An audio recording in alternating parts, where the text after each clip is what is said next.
शादी है और आपको सुबह से पानी पीने का, भोजन करने का टाइम भी नहीं मिला, ठीक है। अथवा ग्राहक सामने खड़ा है, सुबह से शाम हो गई, रात हो गई, ग्राहक की लाइन नहीं टूट रही है, आपको सुबह से शाम तक भोजन करने नहीं मिला। और एक व्यक्ति ने, चतुर्दशी का दिन था, तो उसने सुबह से शाम तक भोजन नहीं किया, तो उपवास किसका माना जाएगा? बोलिए ना, चतुर्दशी वाले का? अरे वाह, आप तो बड़े ज्ञानी हैं। जिन्होंने सुबह से शाम तक शादी में भोजन नहीं किया, उनका उपवास नहीं माना जाएगा? नहीं माना जाएगा। ग्राहकी चल रही है, खाने का टाइम नहीं मिला, तो उनका उपवास नहीं माना जाएगा? वाह, आप तो बड़े ज्ञानी हैं। आप तो फिर तो प्रवचन करने की ज़रूरत ही नहीं है आपको। यानी जो संकल्प पूर्वक त्याग करता है, आत्मा को लक्ष्य बना करके त्याग करता है, धर्म को लक्ष्य बना करके त्याग करता है, वो त्याग कर्म निर्जरा का कारण होता है। और जो भूखे रहे, खाने नहीं मिला, वो त्याग की श्रेणी में नहीं आता है ना। आपसे कहा जाए कि आपको उपवास करना है, करोगे? नहीं करोगे। आपसे डॉक्टर कहे वजन बढ़ रहा है, थोड़ा वेट कम करो, एक टाइम खाया करो, एक रोटी कम खाया करो, करोगे? कर लोगे। यानी शरीर के लिए कर सकते हो, मगर आत्मा के लिए नहीं कर सकते हो। हमारे बहुत सारे ऐसे मुनिराज हुए हैं जिनके ऊपर उपसर्ग हुआ है, जिनके ऊपर, उनमें तीर्थंकरों में कौन से तीर्थंकर हैं जिनके ऊपर उपसर्ग हुआ है? पारसनाथ भगवान। मुनियों में कौन से मुनिराज हैं जिनके ऊपर उपसर्ग हुआ है? सुकुमाल मुनि, सुकौशल मुनि, गज कुमार मुनि, पांडव मुनि, है ना। ऐसे बहुत सारे मुनिराज हुए जिनके ऊपर उपसर्ग हुआ है। तो उन्होंने उपसर्ग कैसे सहन किया? ऐसी कौन सी शक्ति थी उनके पास में कि 1 वर्ष तक खड़े रहे? 1 वर्ष तक ना आहार किया, ना कहीं गए, ना कहीं कुछ किया, कुछ भी नहीं किया, खड़े रहे, खड़े रहे, 1 साल तक खड़े रहे। तो ऐसी कौन सी शक्ति थी उनके पास में जिस शक्ति के बल पर वो 1 वर्ष तक खड़े रहे, जिस शक्ति के बल पर वो उपसर्ग सहन कर गए, अग्नि सहन कर गए, हैं, सिर पर सिगड़ी जलाई तो सहन कर गए, शेरनी ने खाया तो सहन कर गए। ऐसी कौन सी शक्ति थी उनके पास में? अरे बोलिए ना, आत्मा का ध्यान। आज आपको सिखा दूं कि आत्मा का ध्यान कैसे किया जाता है। अरे बोलिए ना, सिखा दूं कैसे किया जाता है। चलिए, बहुत अच्छी बात है। ये पिच्छी है, पिच्छी के विषय में जानना है तो कैसे जानोगे? क्या क्या जानोगे? पीछी कोमल होती है, पीछी सुंदर होती है, पीछी हल्की होती है, पीछी में जीव रक्षा करने की शक्ति होती है। ये पिच्छी हमारे मुनिराजों के और साधुओं के हाथ में होती है। इस पिच्छी के माध्यम से अहिंसा धर्म का पालन होता है। ये किसका वर्णन किया? अरे बोलिए ना, पिच्छी का वर्णन किया। अब हम आत्मा को जानना चाहते, आत्मा का ध्यान करना चाहते हैं। अब आपने पिच्छी का वर्णन किया तो पिच्छी का ध्यान हुआ, हाँ या ना? पिच्छी का वर्णन किया तो पिच्छी का ध्यान हुआ। अब आत्मा का वर्णन करो। देखो, आत्मा को जानना चाहते हो ना, ध्यान करना चाहते, तो क्या करें आत्मा के ध्यान में? हमारे मुनिराजों ने आत्मा का ध्यान किया तो उनकी बड़ी बड़ी शक्तियां प्रकट हो गई, हुई कि नहीं? 64 रिद्धि कैसे प्राप्त होती है? आत्मा के ध्यान से। तप की शक्ति कहाँ से आती है? आत्मा के ध्यान से। सहन करने की शक्ति कहाँ से आती है? आत्मा के ध्यान से। अब हमने कह दिया आत्मा का ध्यान करना है और आंख बंद करके बैठ गए, अब पता ही नहीं कि ध्यान करना क्या है। सारे महाराज कहते हैं, सारे साधु कहते हैं आत्मा का ध्यान करना चाहिए, उससे शक्ति मिलती है, उससे एनर्जी मिलती है, उससे ऊर्जा मिलती है। करें क्या? ये आत्मा है क्या? तो जैसे पिच्छी का वर्णन किया है ऐसे आत्मा का वर्णन करना पड़ेगा, आत्मा के गुणों का वर्णन करना पड़ेगा। और जो आत्मा के गुणों का वर्णन करता है तो आत्मा का ध्यान हो जाता है। बात समझ में आई कि नहीं आई? अब रसगुल्ला है, एक है रसगुल्ला का वर्णन करना। चलो रसगुल्ले का वर्णन करो, बोलिए, जोर से बोलिए। मीठा होता है, गोल होता है, सफ़ेद भी होता है, मुलायम भी होता है।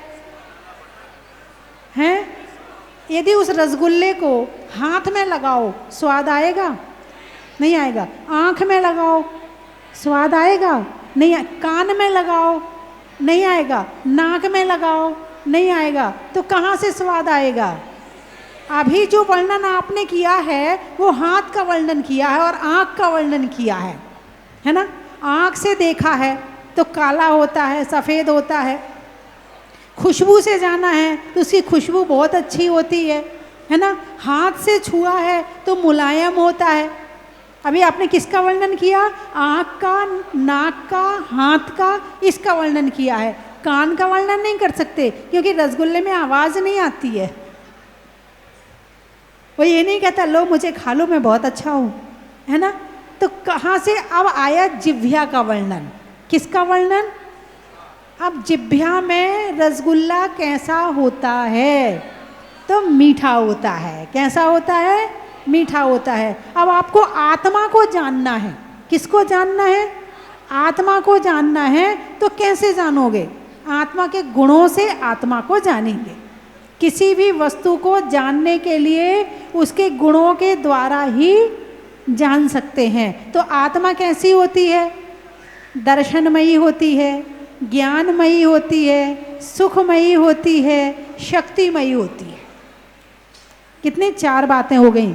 सुख, शक्ति, ज्ञान और दर्शन, 4 चीज़ें हो गई। अब अपने आत्मा का स्वभाव क्या है? सुख है। आत्मा का गुण क्या है? बोलिए ना, जोर से बोलिए। सुख है। क्या है?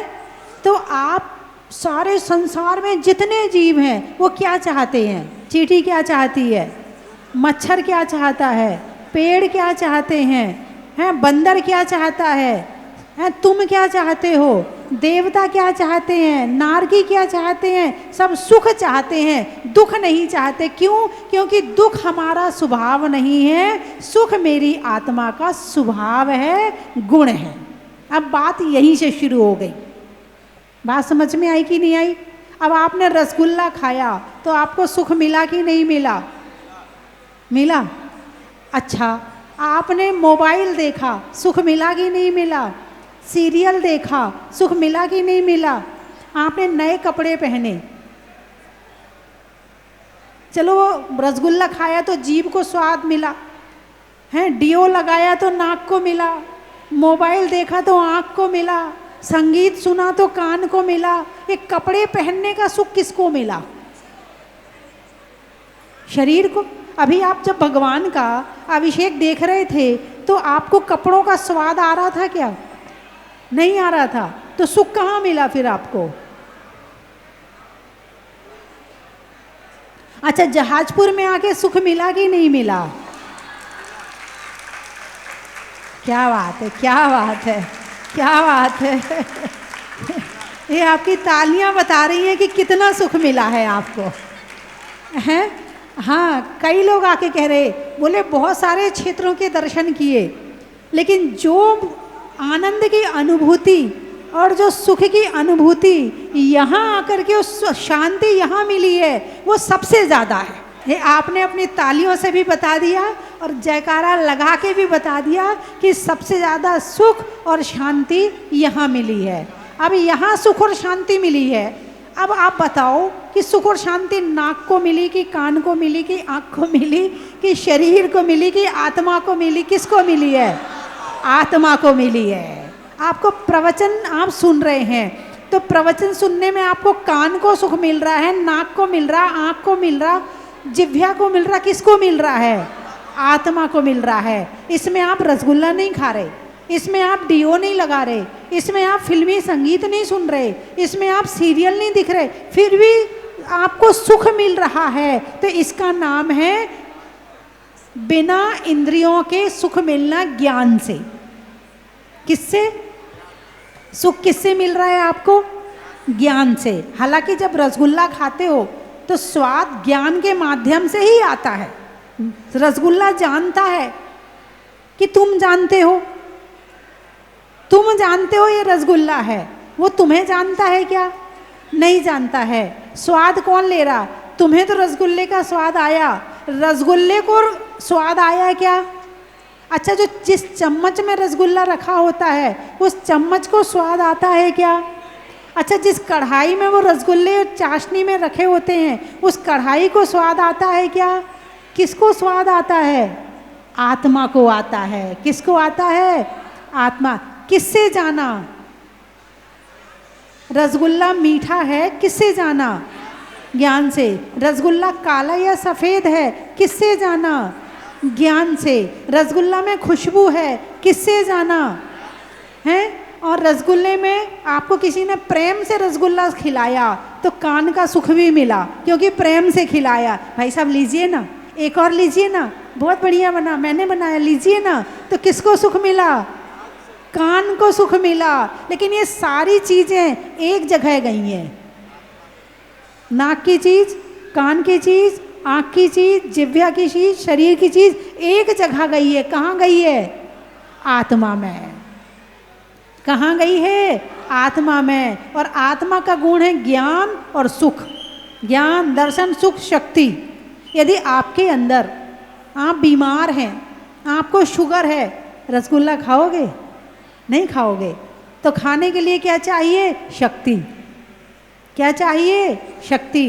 अब आप इतने कमज़ोर हो गए कि आपसे उठा भी नहीं जा रहा, आपसे पलक भी नहीं उठाई जा रही, आपसे चबाया भी नहीं जा रहा, और कोई कहे भाई साहब रसगुल्ला खाओ, खाओगे? शक्ति नहीं है खाने की।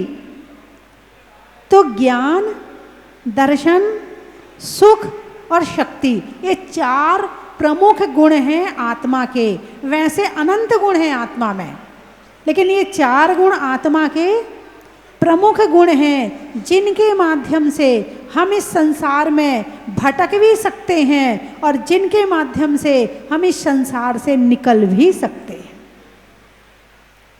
अब इसका यूज तुम्हारी आत्मा क्या कर रही है ये तुम देखो। तो ध्यान में क्या किया जाता है? ध्यान में आत्मा के गुणों का ध्यान किया जाता है। मैं ज्ञानमयी हूँ, मैं दर्शनमयी हूँ, मैं सुखमयी हूँ, मैं शक्तिमयी हूँ। ज्ञान सही तो हम, शक्ति सही तो हम, सुख सही तो हम, दर्शन सही तो हम। अब इसमें अनंत और लगा लो, अनंत ज्ञान सही तो हम। मेरे पास अनंत ज्ञान है। कितना ज्ञान है? अनंत ज्ञान है। और अभी रो रहे हैं, मुझे याद नहीं होता, मैं भूल जाता हूँ, मुझे घबराहट हो जाती, मैं परीक्षा नहीं दे पाता। कहाँ गया तुम्हारा ज्ञान? कर्मों ने ढक लिया। कहाँ गया? कर्मों ने ढक लिया। रो रहे हैं, दुखी हो रहे हैं, परेशान हो रहे हैं। कहाँ गया तुम्हारा सुख? बोलिए ना। कर्मों ने ढक लिया, मोह ने ढक लिया। मैं अनंत शक्तिशाली हूँ, और एक मक्खी भी परेशान कर देती है तुम्हें। मैं शक्तिशाली कितना हूँ?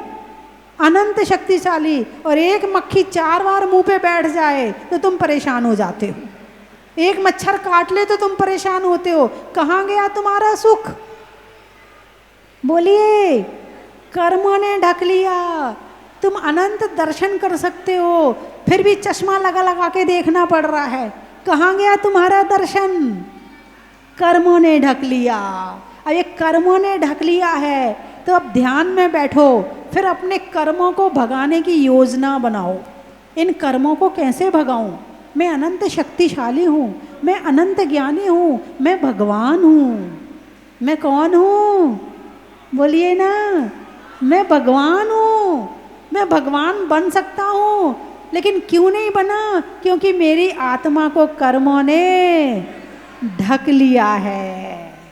ऐसा ध्यान, और ऐसा ध्यान जब मुनिराज करते हैं 12 भावनाओं का चिंतन करते हैं, 16 कारण भावनाओं का चिंतन करते हैं, और जो सिद्धांत है उसका चिंतन करते हैं, और आत्मा के आध्यात्मिक जो समय सार है उसका चिंतन करते हैं, और ध्यान में लीन हो जाते हैं। और इतने लीन हो जाते हैं, इतने लीन हो जाते हैं कि कोई उनके सिर पे सिगड़ी भी रख दे तो उन्हें पता नहीं चलता है। कहाँ एक मच्छर परेशान कर रहा है और कहाँ सिर पे सिगड़ी भी रख दी तो पता नहीं चल रहा है। क्यों? क्योंकि आत्मा आत्मा के साथ है। आत्मा जब आत्मा के साथ होती है तो बाहर की चीज़ें इसे परेशान नहीं करती हैं, और जब आत्मा मन के द्वारा बाहर से जुड़ता है तो बाहर की चीज़ें इसको परेशान करती है। समझ में आया? यो चिंत निज में थिर भये, तिन अकथ जो आनंद लहो।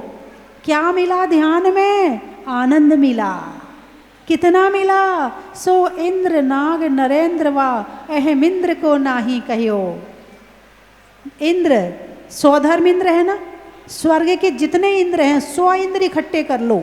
भवनालय 40, बिंतर देवाण होंती 32, कप्पामर 24, चंदो सूरो नरो त्रियो।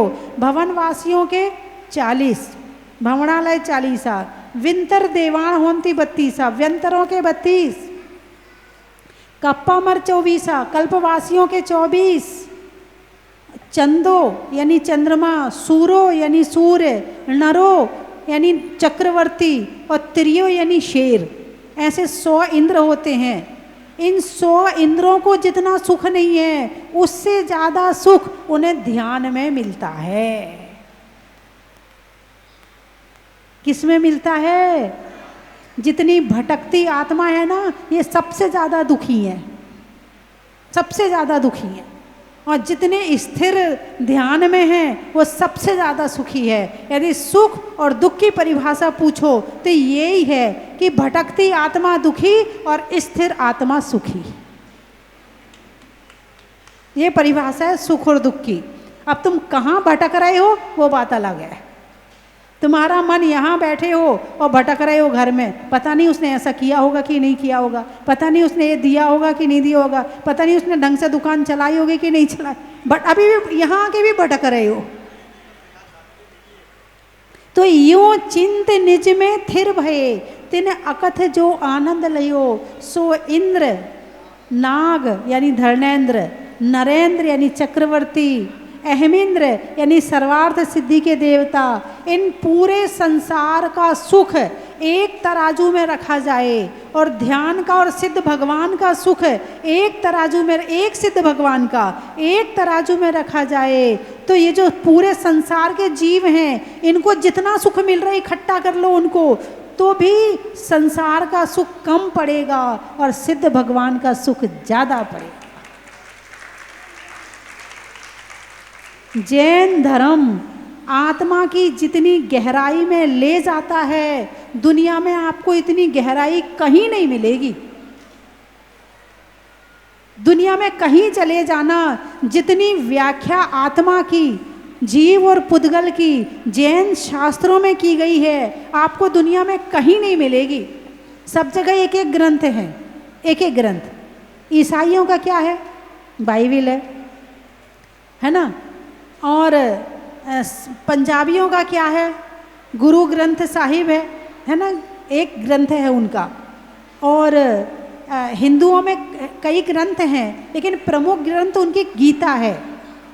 और जैन शास्त्रों में इतने ग्रंथ हैं, इतने ग्रंथ हैं, मैं इतने इतने को 100 बार भी कहूँ ना तो कम पड़ जाएगा, इतने ग्रंथ। हम तो कह रहे आप सारे मत पढ़ो, साल में एक ग्रंथ पढ़ लो, पूरे साल में 100 पेज का, 150 पेज का, ज़्यादा मोटा मत पढ़ो। एक साल में 200 पेज का एक ग्रंथ पढ़ना है तो एक दिन में कितना नंबर आया? अरे बोलिए ना, आधा पेज का, कर सकते हो कि नहीं कर सकते हो? कौन कौन कर सकता, हाथ उठाकर बताओ, अच्छे से हाथ उठाओ। यदि आपके अंदर वास्तव में आज प्रवचन समझ में आया होगा तो आप हाथ जरूर उठाओगे। उठाइए हाथ, बहुत बढ़िया। अच्छा, आप नीचे दुकान में जाओगे तो क्या खरीदोगे? छन्नी, पानी की थैली, बैग, ब्रासलेट, शास्त्र। ये तो सबसे लास्ट का नंबर है।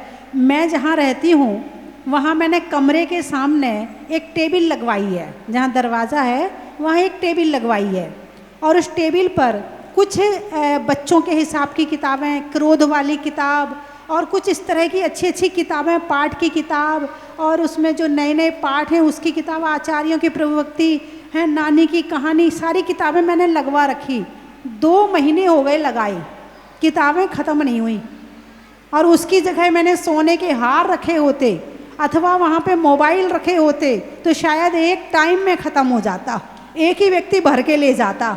इससे ये पता चल रहा है कि तुम्हारी पढ़ने में कितनी रुचि है और इन दुनिया भर की चीज़ों में कितनी रुचि है।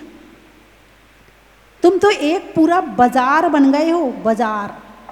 तुमने अपने घर में एक बाजार इकट्ठा कर लिया है और इसी में दिमाग लगाए रखे हो। दिमाग लगाना था शास्त्रों में, दिमाग लगाना था किताबों में, और लग रहा है दुनिया भर की वस्तुओं में।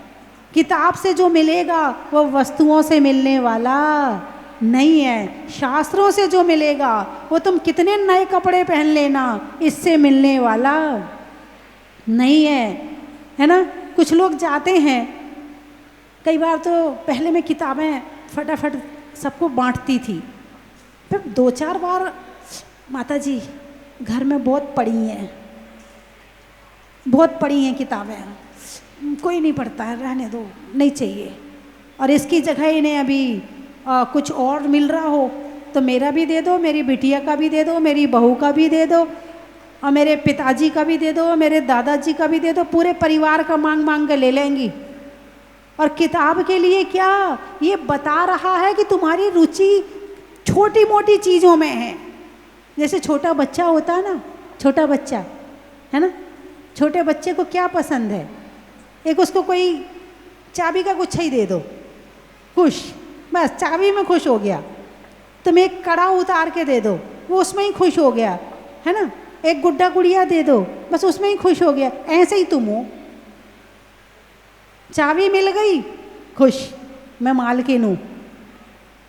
गाड़ी की चाबी मिल गई, मैं मालकिन हूँ। नए कपड़े मिल गए, मैं बस, तुम भी इसी में उलझे हो। और जो लोग केवल इन वस्तुओं में उलझे हैं वो किसी बालक से ज़्यादा बड़े नहीं हुए हैं, भले ही वो 90 साल के हो गए हों।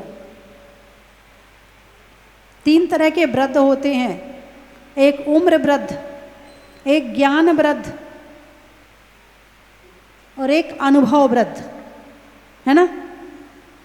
तो वृद्ध सफ़ेद बाल हो गए मगर अभी ज्ञान नहीं आया, लगे पड़े हैं दुनिया भर के बुराई भलाई, राजनीति, लड़ाई भिड़ाई, निंदा, सब लगे पड़े हैं। एक केवल सफ़ेद बाल किए धूप में और कुछ नहीं किया इन्होंने। अनुभव वृद्ध, वृद्ध तो हुए हैं मगर इतना अनुभव हो गया गलत क्या है सही क्या है। और एक है ज्ञान वृद्ध, उम्र तो है 30 साल की और ज्ञान हो गया 90 साल के बराबर, इसको कहते हैं ज्ञान वृद्ध। तो तुम लोग कौन से नंबर में आओगे? ज्ञान वृद्ध हो गए? हो गए? कितने शास्त्र पढ़ लिए आपने आज तक? कितने शास्त्र पढ़ लिए? कुछ तो ज्ञान किया होगा। नहीं, अब गर्दन नहीं हिल रही। क्वालिटी तो हमारी बढ़िया है, हो ना हो क्वालिटी हमारे अंदर, मगर हम सबसे बढ़िया हैं। यही गलतफहमी में जी रहे हो। बड़े तो जल्दी हो जाते हो, समझदार देर से होते हो। हैं? बड़े तो जल्दी हो जाते, हम बहुत बड़े हैं, हाँ, हमसे पंगा मत लेना हमसे, हाँ, हम तुम्हें ऐसा कर देंगे वैसा कर देंगे। बड़े तो जल्दी हो गए, समझदार नहीं हुए। क्या बोलना, कितना बोलना, क्या करना, निर्णय की क्षमता आती है ज्ञान से। और हमारी आत्मा का गुण क्या है? आत्मा का गुण क्या है? ज्ञान, और वो ही प्रकट नहीं हो रहा।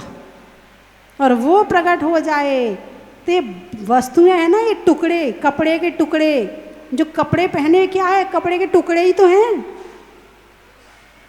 टुकड़े ही तो हैं। किसी ने काट काट के इकट्ठे करवा लिए तो टुकड़े ही तो इकट्ठे करवाए हैं। सोना चांदी क्या है, सोना चांदी के टुकड़े हैं, इन्हीं टुकड़ों में ही मन लगा रहा है। और इससे अलग यदि अपनी आत्मा के ध्यान में बैठो तो ऐसा आनंद आएगा, ऐसा आनंद आएगा, ऐसा आनंद आएगा। सो इंद्र नाग नरेंद्र वा अहमेंद्र को नाही कहियो।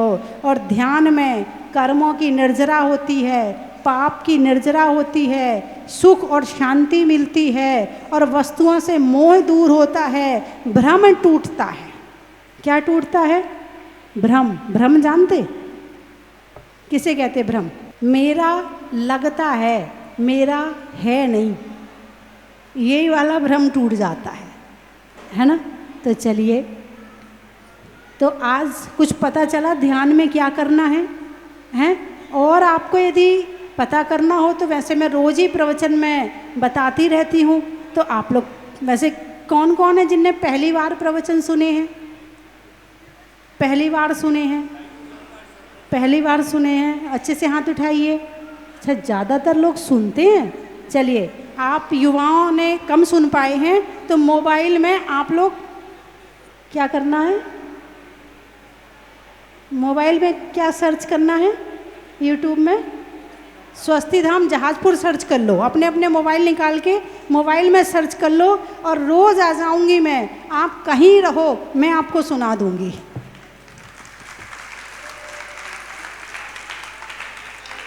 देखो, संसार में सब तरह की बातें सुनने मिल जाएंगी, लेकिन आत्मा की बात सुनने नहीं मिलती है, वो बड़ी कठिन है।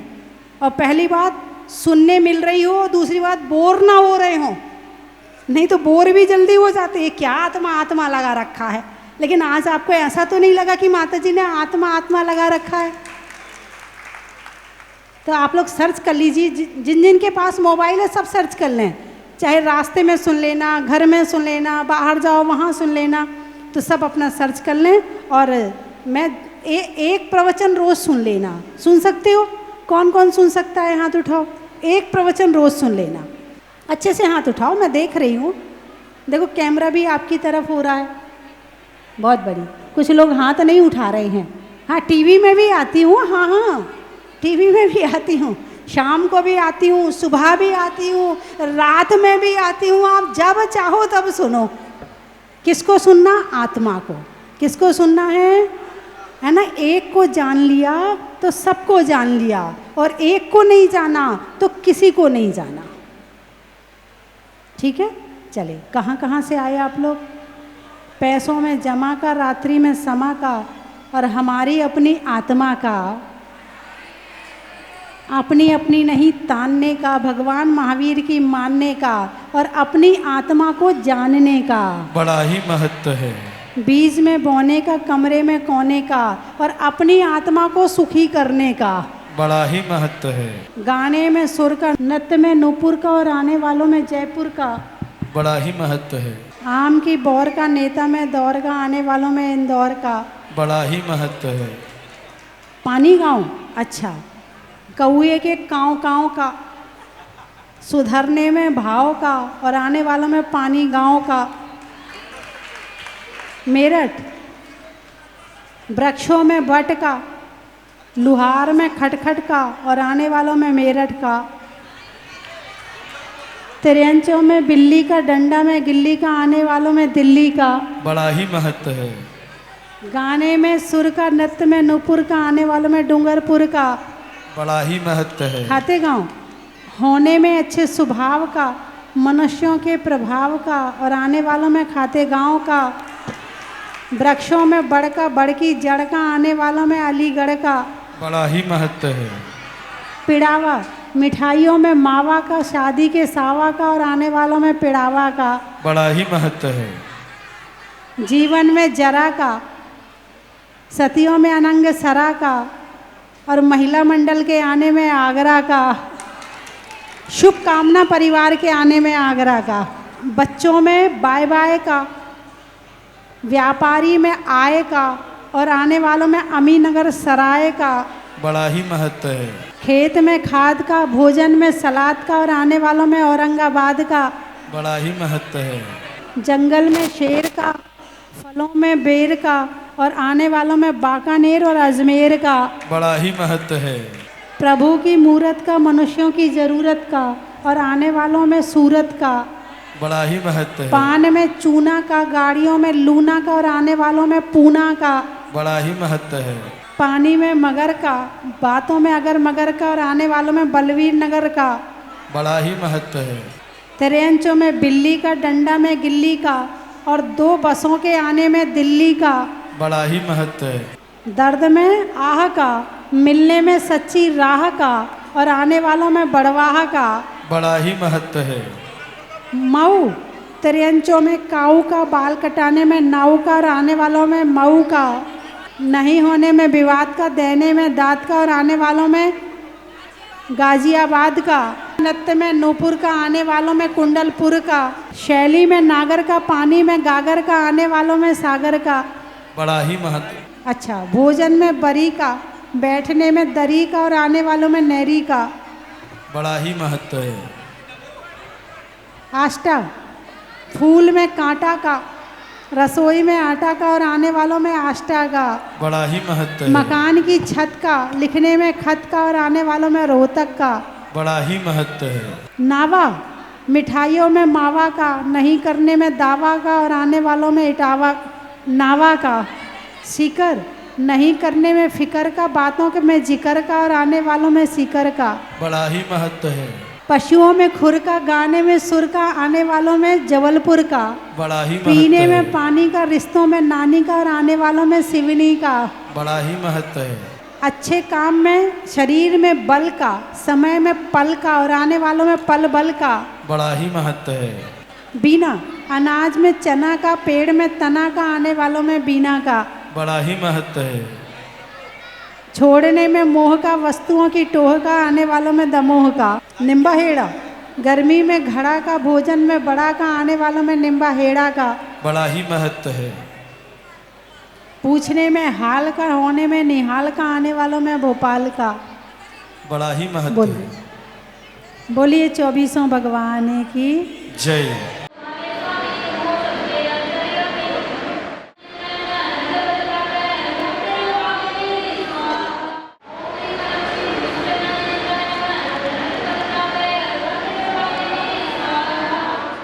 मैं यहाँ जबलपुर से आई हूँ और यहाँ आकर मुझे बहुत बहुत शांति मिली, बहुत अच्छा लगा। माता जी के प्रवचन में आत्मा का ज्ञान मिला, वो मुझे बहुत बहुत अंदर से बहुत खुशी हुई है उनके, और मुझे भी लगा कि ध्यान में क्या क्या करना चाहिए, कुछ समझ में आया। और मैं सिवनी की रहने वाली हूँ, माता जी के घर के पास में ही रहती थी, माता जी के पूर्व के रहने वाले तो हम लोग बचपन से माता जी को जानते थे साथ में हम लोग बचपन से माता जी के साथ रहे हैं, बहुत ज़्यादा उनका सानिध्य शुरू में मिला है हम लोगों को। अब मैं यहाँ आई तो मुझे बहुत खुशी हुई यहाँ आके। हम सब परिवार इंदौर से यहाँ पधारे हैं और इतनी शांति का अनुभूति हो रही है। माता जी के ध्यान के प्रवचन सुन के मंत्रमुग्ध हो गए और भगवान जी के पास से उठने का मन ही नहीं हो रहा है, ऐसा लग रहा है कि बस यहीं रह जाए। माता जी, मेरा जो नाती है ना, आपको 7 महीने का था जब से जानता है, जब से आपको बदनामी करता है, जो आपके आशीर्वाद से हुआ है। आज मेरे जीवन का अति सौभाग्य है कि 50वां वर्षगांठ मेरे को यहाँ जहाजपुर में अतिशयकारी मुनि सुव्रतनाथ जी के चरणों में मनाने का और स्वस्ति भूषण माता जी के चरणों में मनाने का सौभाग्य प्राप्त हुआ है। मेरा मन अति प्रसन्न है। मैं माता जी के लिए 2 लाइन कहना चाहता हूँ। जन जन का कल्याण तुम करती हो, जन जन का कल्याण तुम करती हो, अहिंसा परमो धर्म ये कहती हो। माता जी बोले सुन सुन सुन सुन सुन माता जी बोले, सुन सुन क्या कहे ये तुमसे, सुन सुन सुन सुन सुन। नित लाखों रुपए कमाता है, दीनों पे छुरी चलाता है। चलने में जो पाथ कहे, मित्रों में है जो साथ का।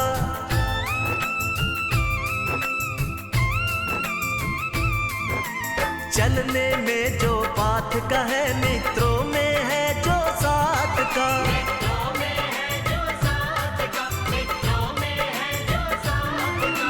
तीर्थंकरों में महत्व वो ही है मुनि सुव्रत नाथ का।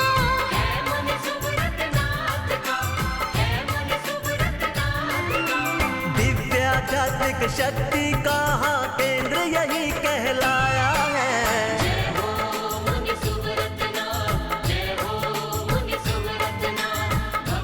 कंचन की थाल को सजाओ रे आज, रत्नों की थाल को भर लाओ रे आज।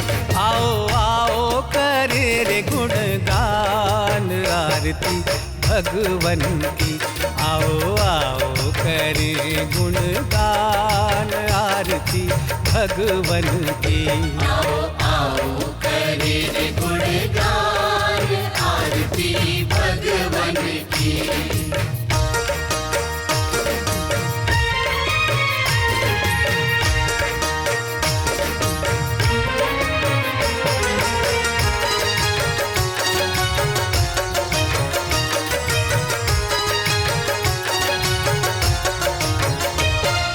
पिता सुमित्र के राज दुलारे, माँ पद्मा जी के नैनों के तारे। पिता सुमित्र के राज दुलारे, माँ पद्मा जी के नैनों के तारे। राजगृही में जन्म लियो